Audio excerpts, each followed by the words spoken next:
طفل منها وكان الله على كل شيء رقيب شيء مقيتا صدق الله العظيم।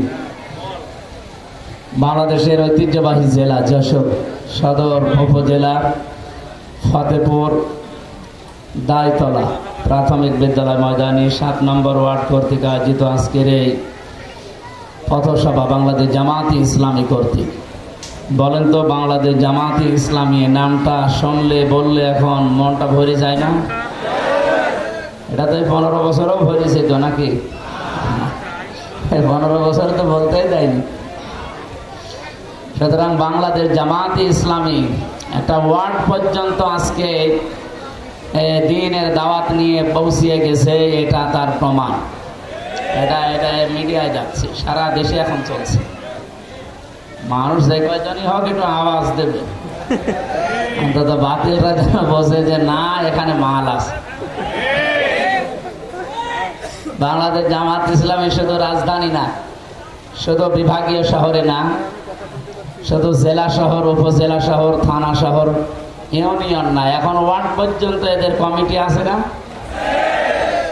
অথচ বাংলাদেশে এমনও দল আছে আমরা জানি, শুধু এই দেশের সভাপতি সে আর তার ছেলে সেক্রেটারি, আর অথচ তারা এই রাম আর বামগুলো আজকে লাফাচ্ছেন জামায়াত ইসলামীর সেই অতীতের মিথ্যা কল্প কাহিনী মানুষকে শুনিয়ে। আপনারা জানেন, ভাষাবিদ এবং ইতিহাসবিদ অনেক বদরউদ্দিন ওমর, অনেক নাম করা মানুষ, মারা গেছে গত কয়েকদিন আগে। অনেক কয়েকটা উক্তি করেছিলেন, আমি কালকে উক্তিগুলো পড়ছিলাম। তার মধ্যে একটা যে মুক্তিযুদ্ধ নিয়ে যে ইতিহাসগুলো এই দেশে যত বই লেখা আছে, এর 100 ভাগের 92 ভাগই মিথ্যা কথা। সুতরাং বাংলাদেশ জামায়াতে ইসলামী সহ ইসলামপন্থীদের কালার করার জন্য যারা উঠে পড়ে লিখেছেন এই 54 বছর আগের ইতিহাসকে আবার সামনে নিয়ে আসার জন্য, এগুলো যে মিথ্যা। কি বলা হয় যে 30 লাখ মানুষ শহীদ হয়েছে, 2 লক্ষ মা বোনের ইজ্জত গেছে, এটা পুরা ডাহা মিথ্যা। কর্নেল অলি আহমেদ বলেন যে ওই সময় মানুষ ছিল 7 লাখ, 30 লাখ মরে গেল কি করে? এই জন্য এই যে একটা গল্প শুনতাম ছোটবেলায় দাদার কাছে, যে লাখে লাখে মানুষ মরে, গণনা করে দেখি এখনো 1000 হয়নি। মানুষ লাখ লাখ মরছে, গণনা করে কয়জন? 1000 হয়নি। এই মুক্তিযুদ্ধের এই কল্প কাহিনী যারা বানিয়েছেন 71 সালের, এগুলো সব ধান্দাবাজ। তার প্রমাণ এই যে রাজাকারের তালিকা, যারা আজ আমাদেরকে আগস্টের 5 তারিখের পর থেকে আরো বেশি করে রাজাকার বলেন। আপনাদের দলে রাজাকার 1040 জন, আর আমাদের মাত্র 37 জন। তারপরেও 11 জন মরে গেছে, আর বাকি অনেকেই বিছানাগত, আর কয়েকজন আছে তারা এখন রাজনীতিতে এদেশে নেই, যাদেরকে আপনারা দোষ চাপিয়েছেন। যদিও তারা এই দোষ করেছে আমরা কেউ বিশ্বাস করি, সব বানানো মিথ্যা কল্প কাহিনী। কিন্তু 92 ভাগই মিথ্যা, তাহলে আর সত্য থাকে কি?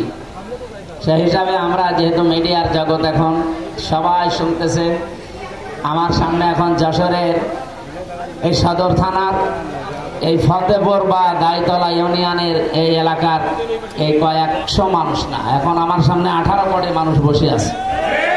সুতরাং সবাইকে উদ্দেশ্য করে বলছি, এই পুরনো কথা যদি এখন সামনে কেউ নিয়ে আসে, আমার মনে হয় ওরে ওই জায়গায় কিছু দেওয়া দরকার। আপনি বলবেন কেন? ঝাঁঝর যদি এসে সইকে বলে যে তোমার পেছনে ফুটো আছে, এ সহ্য করা যায়? সইয়ের পেছনে ফোঁটা কয়টা?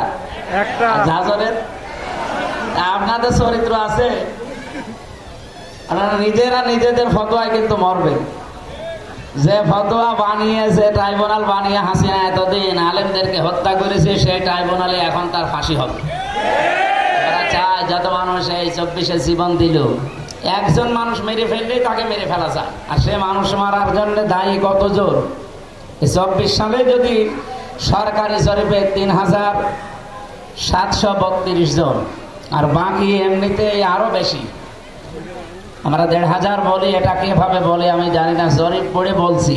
সুতরাং একজন মারলে যদি তাকে মেরে ফেলতে পারে, ও কত মানুষ মারার জন্য দায়ী আপনি বলেন?